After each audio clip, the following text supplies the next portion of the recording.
안녕하세요. 넝쿨입니다. 비잔틴 제국이 오스만 투르크에 의해 멸망하기 250년 전에 이미 한 번 망했었다는 것을 아시나요? 1204년 비잔틴의 수도 콘스탄티노플이 제4차 십자군 원정대와 베네치아 연합군에게 점령당했습니다. 이들은 라틴 제국이라는 연합 정권을 세워서 60여 년간 콘스탄티노플을 지배하게 됩니다. 비잔틴 입장에선 전혀 도움이 안 된 십자군 원정대 중에서도 가장 이상했던 제4차 십자군 원정대. 이번에도 십자군의 시작은 교황의 선동과 중세 기사들의 뜨거운 열정이었습니다. 교황 인노켄티우스 3세는 로마 카톨릭의 권위를 높이는데 십자군이 도움이 된다는 것을 알고 있었습니다. 그는 1차 십자군만 예루살렘을 탈환했을 뿐 2차, 3차가 연이어서 실패한 원인에 대해 분석했고 각 나라의 왕과 유력 제후들이 서로 자신만 뽐내려 했기 때문에 협조가 잘 안 된 것이 원인이라고 진단했습니다. 교황은 이러한 분석에 따라 4차 십자군의 주축을 왕이 아닌 프랑스의 명망 있는 기사들로 구성했습니다. 그리고 늘 그랬듯 십자군 종군에 대한 부상이 면죄임을 널리 알려서 사람들의 참여를 독려했습니다. 4차 십자군의 목적지는 이집트였습니다. 이집트는 한때 비잔틴의 금고였듯이 그때는 이슬람의 금고였거든요. 성지의 완벽한 탈환을 위해서는 본거지를 공략해야 한다는 계산이었습니다. 원정로는 육로 대신 해로를 택했고 이를 위해서 해운 강국 베네치아에 수송을 의뢰하기로 했습니다. 베네치아는 공화국이었기 때문에 왕이 아닌 국가 원수 엔리코 단돌로가 이들과 교섭했습니다. 당시에 엔리코 단돌로의 나이가 이미 80이 넘었었다고 합니다. 사실 베네치아는 다른 속셈이 있었습니다. 원래 해양 강국 베네치아는 비잔틴 제국과의 협상을 통해서 많은 특권을 누려왔습니다. 베네치아 인구가 10만 명 정도일 때 콘스탄티노플에 거주하는 베네치아 사람들이 10,000명 정도였다고 하니까 콘스탄티노플이 베네치아 무역에서 차지하는 비중이 얼마나 컸을지 짐작이 갑니다. 베네치아가 이렇게 잘 나가다 보니 콘스탄티노플 상인이 오히려 피해를 입었습니다. 이 갈등은 약간의 선동이 들어가자 바로 활활 타올랐습니다. 1171년 비잔틴 황제의 은밀한 선동으로 시작된 폭동은 베네치아 거주구와 상선을 모두 불태워 버렸습니다. 이때 국교가 단절돼 버린 두 나라의 사이가 어느 정도 봉합되고 베네치아가 다시 콘스탄티노플에 입성하기까지는 20년이 걸렸습니다.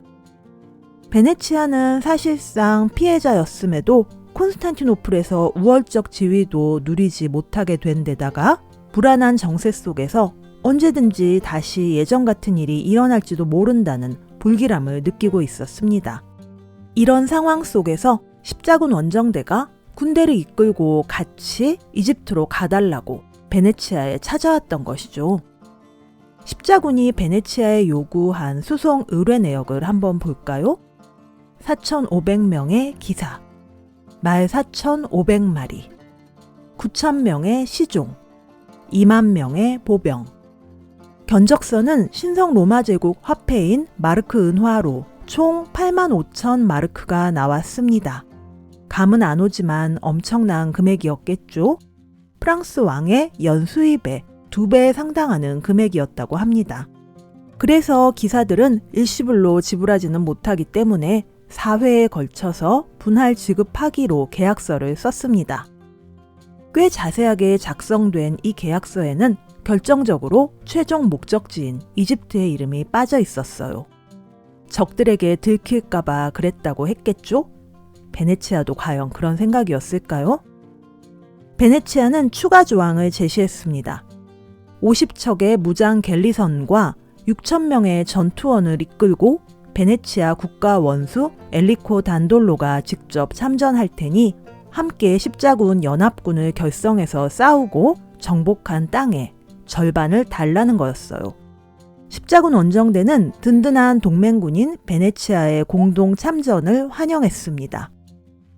1년간의 준비 기간이 주어졌고 베네치아는 모든 약속을 성실히 이행했습니다.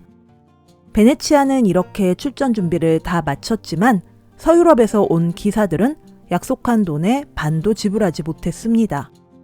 가지고 온 은식기마저 다 팔아치우고도 돈이 모자라서 2달 넘게 베네치아에서 대기하고 있던 기사들에게 베네치아 총독 엔리코 단돌로가 한 가지 방법을 내놓았습니다. 사실상 거부할 수 없는 제안이었죠. 아드리아해에 자라를 정벌하러 가는데 같이 가서 도와주면 빚을 천천히 갚도록 배려해주겠다는 제안이었습니다. 자라가 헝가리의 영향권이 되면서 베네치아에게 반기를 든 상황이었거든요. 통상 무역으로 먹고 사는 베네치아에겐 길목이 막힌 셈이 돼서 자라를 꼭 차지해야만 했던 거죠.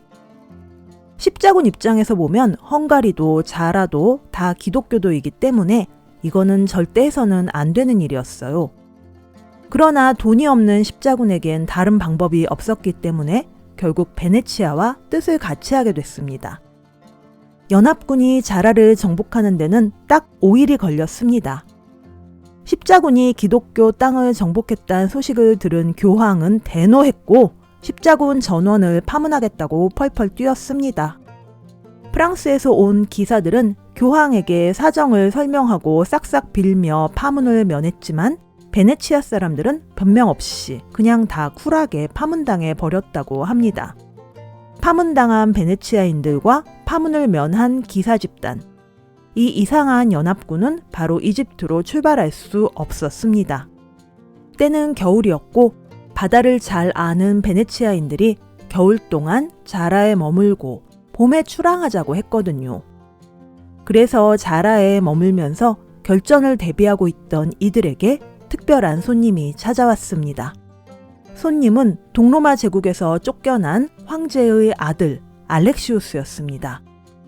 알렉시우스는 십자군 원정대에게 콘스탄티노플을 정복하고 자신이 제위에 오르도록 도와달라고 부탁했습니다. 그는 무엇을 제안했을까요? 첫째, 20만 마르크. 베네치아 견적서가 8만 5천 마르크였으니까 이게 얼마나 큰 금액인지 감이 좀 오죠. 둘째, 이집트 공략 비용 전액 부담. 셋째, 그가 제위에 있는 동안 비잔틴이 성지 경호를 전담. 넷째, 그리스 정교회를 로마 카톨릭 아래로 통합시킴.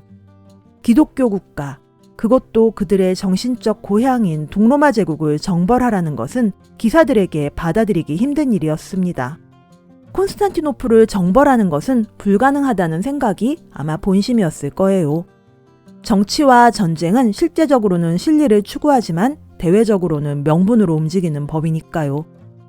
원래 명분에 관심 없는 베네치아 총독 엔리코 단돌로는 제안을 받자마자 찬성했습니다. 콘스탄티노플에서 계속 장사하려면 자신들이 좌지우지할 수 있는 사람이 황제가 되는 것이 중요했으니까요. 유럽에서 온 기사들은 격렬하게 논쟁했고 어떤 이는 크게 분노하며 떠나기도 했습니다. 교황 인노켄티우스 3세도 일단은 격노했지만 그에게도 네 번째 조항이 달콤하지 않았을 리가 없죠. 이렇게 해서 제4차 십자군 원정대는 엉뚱하게 콘스탄티노플로 향하게 된 것입니다. 책넝쿨의 영상이 도움되셨다면 구독, 좋아요 꼭 눌러주세요. 여러분의 응원이 더 좋은 영상을 만드는 데 큰 힘이 됩니다. 넝쿨의 1분 명상을 클릭하시면 이어서 1분 명상을 하실 수 있습니다. 감사합니다.